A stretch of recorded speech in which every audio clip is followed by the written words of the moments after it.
11th class ਦੇ ਸਮੂਹ ਵਿਦਿਆਰਥੀਆਂ ਨੂੰ ਮੇਰੇ ਵੱਲੋਂ ਪਿਆਰ ਭਰੀ ਸਤਿ ਸ਼੍ਰੀ ਅਕਾਲ। Dear student, I am Sunil, your English teacher. We are doing chapter number 5, a president speak written by Dr. APJ Abdul Kalam. We have completed its detailed summary. Now we will do its question and answers. ਤਾਂ ਪਿਆਰੇ ਬੱਚਿਓ, ਇਸ ਪਾਠ ਦੇ ਜਿਹੜੇ ਆਪਾਂ ਕੀ ਹੈ question answer ਕਰਾਂਗੇ। ਤਾਂ ਸਭ ਤੋਂ ਜਿਹੜਾ ਪਹਿਲਾ ਕੁਐਸਚਨ ਕੀ ਹੈ ਬੇਟੇ, ਉਹਦੇ ਵਿੱਚ ਆਪਾਂ ਕਰਾਂਗੇ we have come and invited who have come and invaded India in 3000 years of its history। ਤਾਂ ਕੀ ਹੈ 3000 ਸਾਲ ਦੇ ਇਤਿਹਾਸ ਦੇ ਵਿੱਚ ਕੌਣ ਜਿਹੜੇ ਆਏ ਜਿਨ੍ਹਾਂ ਨੇ ਭਾਰਤ 'ਤੇ ਜਿਹੜਾ ਕੀ ਹੈ ਹਮਲਾ ਕੀਤਾ ਸੀ। ਤਾਂ ਇਨ 3000 year of India's history people from all over the world have looted her। ਇਹ ਭਾਰਤ ਦੇ 3000 ਸਾਲ ਦੇ ਇਤਿਹਾਸ ਵਿੱਚ ਸਾਰੇ ਸੰਸਾਰ ਦੇ ਲੋਕਾਂ ਨੇ ਆ ਕੇ ਇਸ ਨੂੰ ਲੁੱਟਿਆ ਹੈ। from Alexander onward many nations have invaded our country।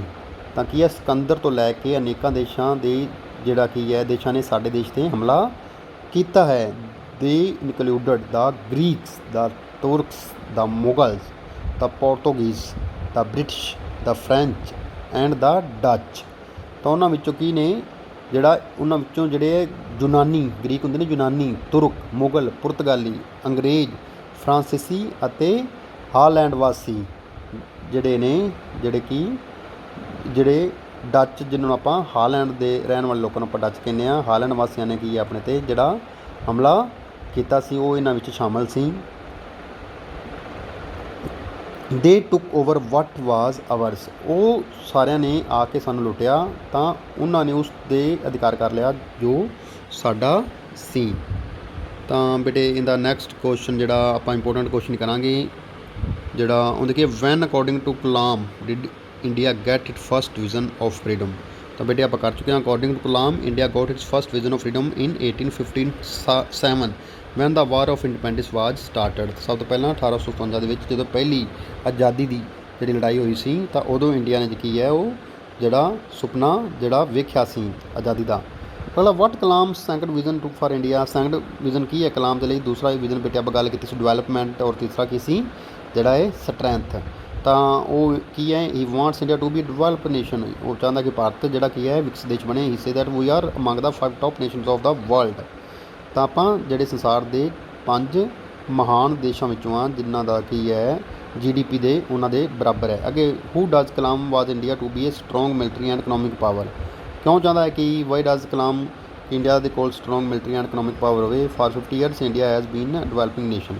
ਕਿਉਂਕਿ ਪਿਛਲੇ 50 ਸਾਲ ਤੋਂ ਉਹ ਕੀ ਹੈ ਇੱਕ ਵਿਕਾਸਸ਼ੀਲ ਦੇਸ਼ ਬਣਿਆ ਹੋਇਆ ਸੀ। Now Kalam wants to see India a develop nation. ਤਾਂ ਉਹਨਾਂ ਨੂੰ ਡਿਵੈਲਪ ਨੇਸ਼ਨ ਦੇ ਤੌਰ 'ਤੇ ਦੇਖਣਾ ਚਾਹੁੰਦਾ ਸੀ। What is India's position regarding milk production and remote sensing satellites in the world. ਤਾਂ India is number 1 in milk production. Bharat ਕੀ ਹੈ ਨੰਬਰ 1 ਹੈ ਮਿਲਕ ਪ੍ਰੋਡਕਸ਼ਨ ਵਿੱਚ and remote sensing satellites in the world. ਤਾਂ ਕੀ ਹੈ ਦੂਰ ਸੰਵੇਦੀ ਉਪਗ੍ਰਹਿ ਵਿੱਚ ਸਾਰੇ ਭਾਰਤ ਵਿੱਚ ਕੀ ਹੈ ਪਹਿਲੇ ਨੰਬਰ 'ਤੇ ਹੈ। What is the India's position in respect of the production of wheat and rice. India is the second largest production of wheat and rice. ਤਾਂ ਦੂਸਰੇ ਨੰਬਰ 'ਤੇ ਵੀਟ ਐਂਡ ਰਾਈਸ ਦੀ ਪ੍ਰੋਡਕਸ਼ਨ ਵਿੱਚ ਭਾਰਤ ਦਾ ਨਾਂ ਹੈ। How do we behave while in Singapore. ਤਾਂ ਕੀ ਹੈ ਜਦੋਂ ਸਿੰਗਾਪੁਰ ਹੁੰਦੇ ਆਪਾਂ ਕਿਵੇਂ ਵਿਵਹਾਰ ਕਰਦੇ ਹਾਂ। While we are in Singapore we don't litter the roads or eat standing in the stores. We behave there in a very civilized manner। we become very responsible and law abiding। ਤਾਂ ਕੀ ਹੈ ਜਦੋਂ ਅਸੀਂ Singapore ਦੇ ਵਿੱਚ ਹੁੰਦੇ ਹਾਂ ਤਾਂ ਅਸੀਂ ਸੜਕਾਂ ਉੱਪਰ ਕਚਰਾ ਨਹੀਂ ਸੁੱਟਦੇ ਹਾਂ। ਅਸੀਂ ਦੁਕਾਨਾਂ ਵਿੱਚ ਖੜ੍ਹੇ ਹੋ ਕੇ ਨਹੀਂ ਖਾਂਦੇ। ਅਸੀਂ ਉੱਥੇ ਬਹੁਤ ਸਭਿਆ ਤਰੀਕੇ ਨਾਲ ਵਿਵਹਾਰ ਕਰਦੇ ਹਾਂ। ਅਸੀਂ ਬਹੁਤ ਜ਼ਿੰਮੇਵਾਰ ਅਤੇ ਕਾਨੂੰਨ ਦਾ ਪਾਲਣ ਕਰਨ ਵਾਲੇ ਬਣ ਜਾਂਦੇ ਹਾਂ। ਅਗਲਾ ਬੇਟੇ ਦਾ ਆਪਾਂ ਕਰਾਂਗੇ ਜਿਹੜਾ 5 ਨੰਬਰ 'ਚ ਵੱਡਾ ਕੁਐਸਚਨ ਇੰਪੋਰਟੈਂਟ ਕੁਐਸਚਨ ਹੈ what is Kalam's vision for India. ਤਾਂ ਕੀ ਹੈ Kalam has 3 visions for India. Kalam ਦੇ ਭਾਰਤ ਦੇ ਸੰਬੰਧ ਵਿੱਚ 3 ਜਿਹੜੇ ਕੀ ਹੈ ਸੁਪਨੇ ਹਨ। His first vision is that of freedom. ਤਾਂ ਉਸ ਦਾ ਪਹਿਲਾ ਸੁਪਨਾ ਸੁਤੰਤਰਤਾ ਦਾ ਸੁਪਨਾ ਹੈ। He say that India had its first vision of freedom in 1857। ਇਹਦਾ ਭਾਰਤ ਦਾ ਸੁਤੰਤਰਤਾ ਦਾ ਪਹਿਲਾ ਸੁਪਨਾ 1857 ਵਿੱਚ ਆਇਆ ਸੀ। ਵੀ ਮਸਟ ਪ੍ਰੋਟੈਕਟ ਦਿਸ ਫਰੀਡਮ। ਤਾਂ ਕੀ ਹੈ ਸਾਨੂੰ ਇਸ ਸੁਤੰਤਰਤਾ ਦੀ ਰੱਖਿਆ ਜ਼ਰੂਰ ਕਰਨੀ ਹੈ। Kalam second vision for India is of development. ਤਾਂ ਦੂਸਰਾ ਜਿਹੜਾ ਸੁਪਨਾ ਸੀ ਉਹ ਕਿ ਭਾਰਤ ਬਾਰੇ ਦੂਸਰਾ ਸੁਪਨਾ ਵਿਕਾਸ ਦਾ ਹੈ।